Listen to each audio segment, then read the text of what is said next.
Good evening, guys and girls. Dominic here. All right, I wanted a couple of days with these particular knives before I did any kind of yakking about them.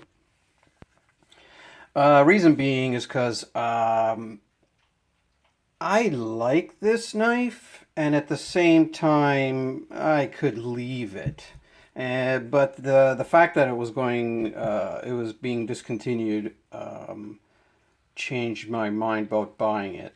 In fact, I bought two, just to as an future investment. So I mean, when the collector prices, go up, I'll let go of one. Anyway, the Farid K2, Farid in CPM 10V, made in Taiwan. They're all made in Taiwan now. I think there's some Japanese stuff. Well, I guess. Oh no, sorry, that's wrong to say. They're made all over the place. Some Taiwan, some United States, Golden, Colorado, and some in Japan. I don't know. I just had a brain fart there. I know better. Anyways, because this one here is made in Golden, Colorado. Um, the Manix 2 in G10. It's nice. I like this knife. I like the blade shape. I like the blade relationship, the angle of the blade in relation to the handle. It makes for better cutting. The handle doesn't get in the way as often because they did put that. Sorry, you're gonna hear my bird in the background. I got a parrot. That's Bobo. They put these finger choils or this hilt, sub hilt, because this is more of a tactical blade. The Manix lines are sort of a tactical EDC blade. These are pretty stout little knives. I mean, 2 point something like 2 3/4 inch cutting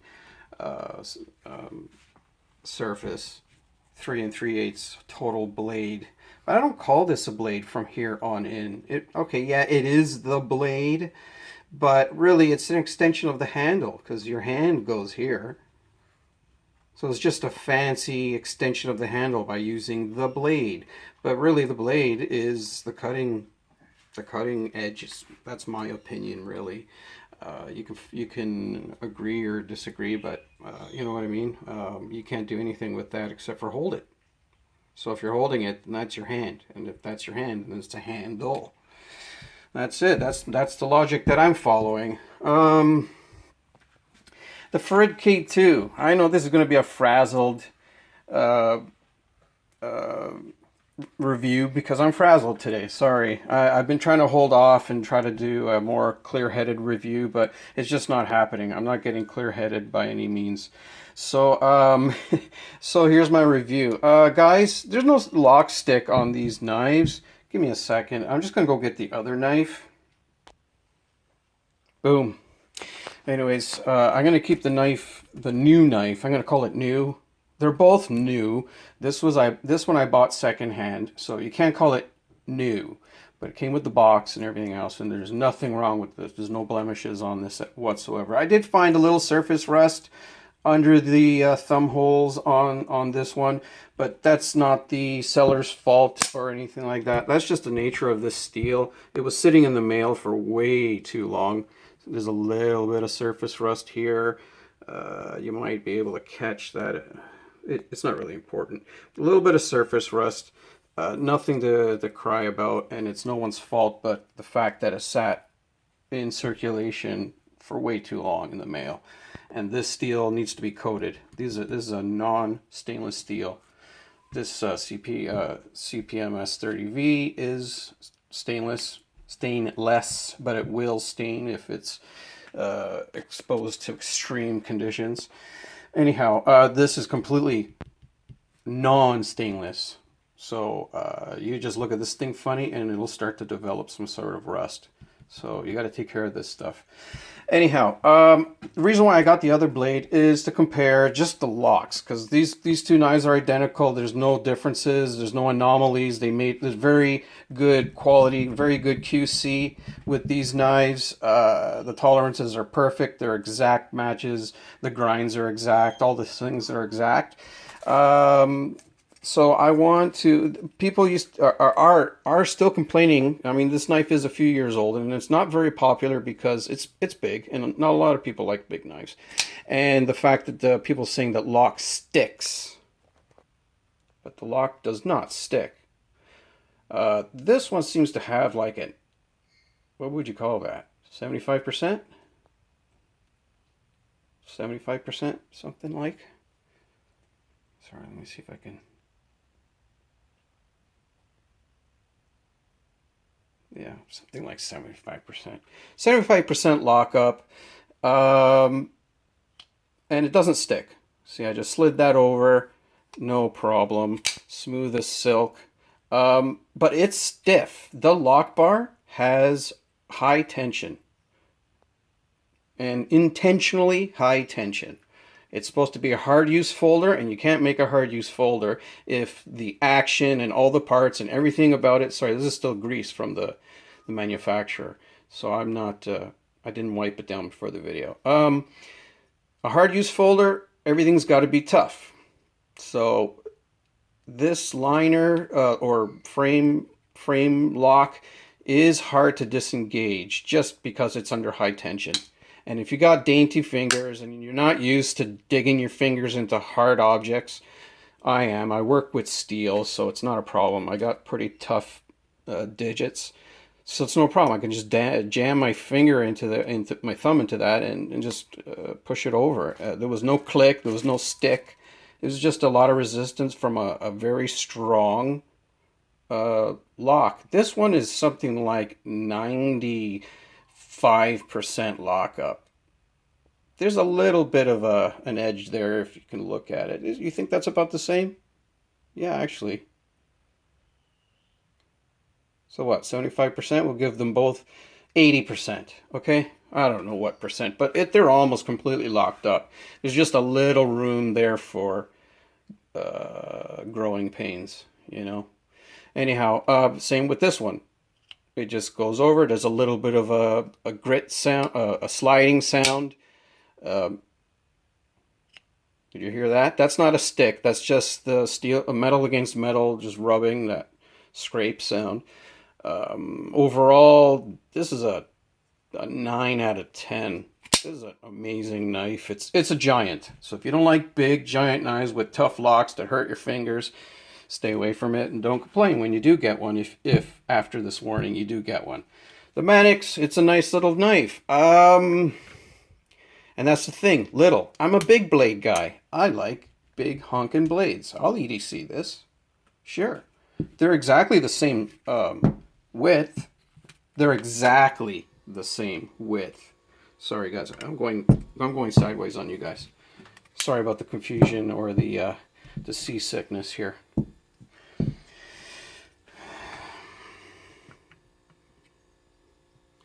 I'm just doing this to show you, but on sorry, I'm trying to get the angle. I'm looking off camera and at the same time on camera.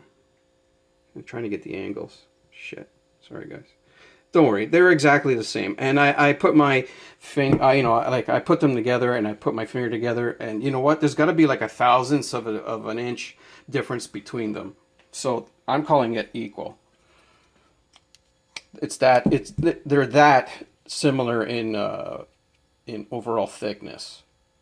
I'm not sure what the dimension is, but the Manix 2 G10 and this Farid K2 are exactly the same as far as thickness. The weight, this is heavier, but they're pretty close, because the Manix is a stout little knife that has no skeletonization. It's a fat little thing.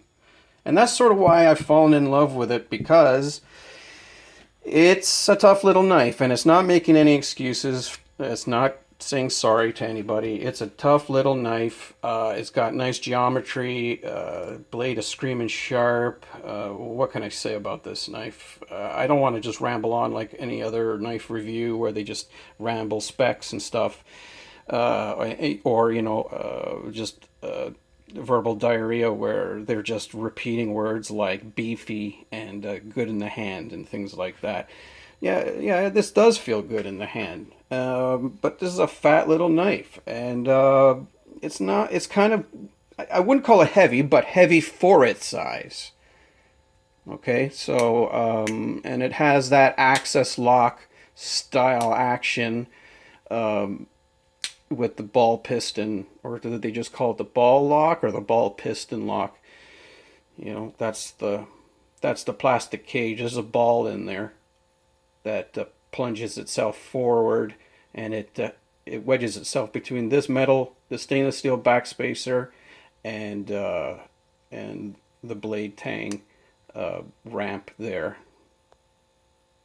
Just some pocket lint and stuff like that. I didn't polish up these blades before I started this little yak. 11 minutes into it, and I thank you guys for holding on. This blade, damn it, 9 out of 10 if I'm giving it ratings today. I don't give ratings, but today I'm feeling like a ratings guy. It's a 10. It's a 9 out of 10, 10 out of 10. You can call it 10 out of 10, and you can call it 9 out of 10 because you can always knock something about it. No matter what knife there is, there's always a knock. But this is a good knife for the money. Tough little son of a bitch. But I prefer the XL. This is why, I'm a big blade guy. I had the XL version of this. I sold it. It was the DLC version. I sold it because I'm kind of a guy that doesn't like to wreck nice new knives. And it's just a problem of mine. Kudos to you guys who will take a nice knife and then straight go out the backyard and start hacking away at it, and then it's already got use marks on it and everything. And that's fine. I'm not saying anything negative about people who want to do that. That's your knife, your money, that's your tool. It should be treated the way you want to treat it. Anyway, but I like user knives, and these are both brand new. Even though they came secondhand, they were both brand new. So I'm in that conundrum where I didn't pay full price for them, so I'm not, marking up a knife that I paid full price for. Anyways, I digress. I was talking about the XL version of this, and the XL, I loved it, but I had to sell it because I couldn't mark it up. So and it wasn't a safe queen for me, so I sold it. So there's no reason for it for sitting in my collection if I wasn't going to use it a little. So because it was DLC and everything else, I just wanted to see what some people do with their DLC knives and see how it holds up. I hate wrecked DLC. I hate wrecked coated knives. I'd rather satin and have little use marks on them, right? But anyway, I might get it again because I like this series very very much, and I'm not a huge Spyderco fan as far as their designs. They make some of the best knives in the world, but their designs are a little crazy. I wouldn't call them crazy. They're out there. They're new. They're pushing. They're cutting edge. Haha, pun intended. But sometimes I don't know. Just you get some of these weird designs with the big eye holes that are sitting way up here and stuff. I'm like, nah. But these are nice because they're clean looking, and this one's just a giant, and it's just balanced in a way where it has that fighter feel. It's probably made as a fighter. It's just called a hard use. Hard use, but what's hard use? A lot of chopping and cutting and whatever, but it's got the balance. The balance is right here at the choil. And because it's got this sort of heft to it, it can give you nice little snap cuts that are like lightning quick with that full flat grind, really, really thin blade with this high speed tool steel. You can do some serious self defense. Serious self defense. Except that it's slick. So you do a little grip tape with this. And you got yourself an amazing self-defense weapon, for sure. Oh, that's my dog crying in the background. He wants to eat.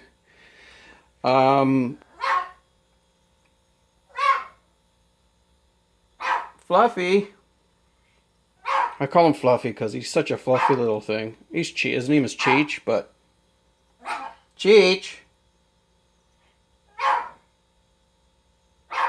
Pause the video and I'm going to go feed the guy. Alright guys, 15 minutes of yakking. I went off to feed the dog. He's not the dog, he's my little boy. Love him. But, as you can tell, he's not barking anymore. And no, I didn't tie him up with some duct tape. I gave him some food. Manix 2. You know what? I love it. And that's the problem. I'm a big blade guy, and this is a small blade, and it makes me really like it. I've had it for just under a week, and I really like it. The K2, I really like this too. The titanium is so nice. It feels like baby powder. It's smooth, but not glossy smooth. So, but it feels like baby powder. I don't want to go too much longer with the video, guys. But thanks for hanging in. If you did hang in for 16 minutes and whatever odd seconds. But I haven't made a video in a long time, so here's a longer video for you guys to chew on. But thanks, guys. Be peaceful out there. It's 2016. Just the President Trump now is well, President-elect Trump yesterday got elected as president, and congratulations to him. I have no political say in this video. Just, you know, I'm just mentioning it for the fact that I'm just giving a timeline, and I want everyone to remain peaceful because there's some crazy shit going on out there. So remain peaceful. Most of you guys are, but you know what? Spread peace. Spread peace. That's the way to do it. Love your knives and spread peace. Later, guys.